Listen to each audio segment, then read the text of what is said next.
Hey guys, তো কি বলবো। তো আজকে খুব খারাপ খবর নিয়ে এসেছি। তো তোমরা সবাই থাম্বনেল টাইটেলে যাদেরকে দেখলে তাদেরকে অনেকেই চিনো, জানো। তো তাদের সাথে কি হয়েছে অনেকেই জানো। তো বুঝতে পারছি না কি হয়েছে।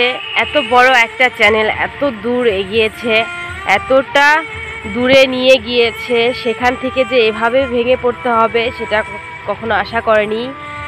তো দিদিটার সাথে খুব খারাপ একটা জিনিস হয়ে গেছে।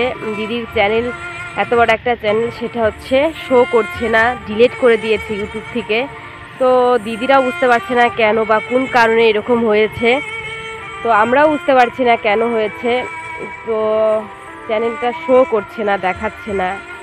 যেখানে 1000 সাবস্ক্রাইব, 4000 ওয়াচ টাইম করতেই হিমশিম কত কষ্ট, কত কিছু লাগে, সেখানে দিদিরা 5 লাখ সাবস্ক্রাইব মানে হতে চলছে।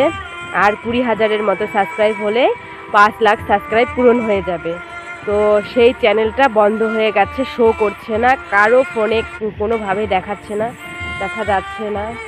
তো প্রচণ্ড খারাপ লাগছে দিদির কান্নাকাটি দেখে। দিদি কালকে ফেসবুকে পোস্ট করেছিল যে নতুন চ্যানেল খুলেছি, এটা আমার আগেরটা ডিলিট হয়ে গেছে, ইমোজি টিমোজি দিয়েছিল কান্নাকাটির। আমি বিশ্বাস করিনি, ভেবেছিলাম যে মিথ্যা কথা, কিন্তু না, এটা খুব সিরিয়াস, সত্যি এটা হয়েছে।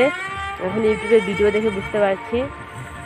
তো তারপরে যখন দেখলাম, দিদির নাম সার্চ করলাম, তাদের শুধু সেটা আসছে না, ইউটিউবে শোই করছে না। তো বুঝতে পারছি না কেন হয়েছে। যাই হোক, তো সবাই আমরা প্রার্থনা করি দিদির আগের চ্যানেলটা যেন ফিরে পায়।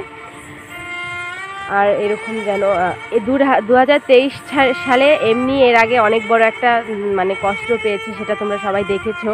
কিন্তু 2024 সালে যে এর থেকে আরও বড়, এত বড় আঘাত জীবনে আসবে, সেটা দিদিরাও ভেবে রাখেনি, বা আমরাও জানি না এত বড় কষ্ট আসবে ওদের জীবনে।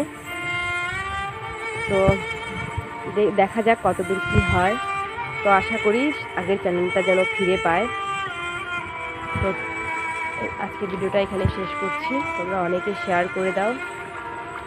তো তোমরাও দেখো কি হয়।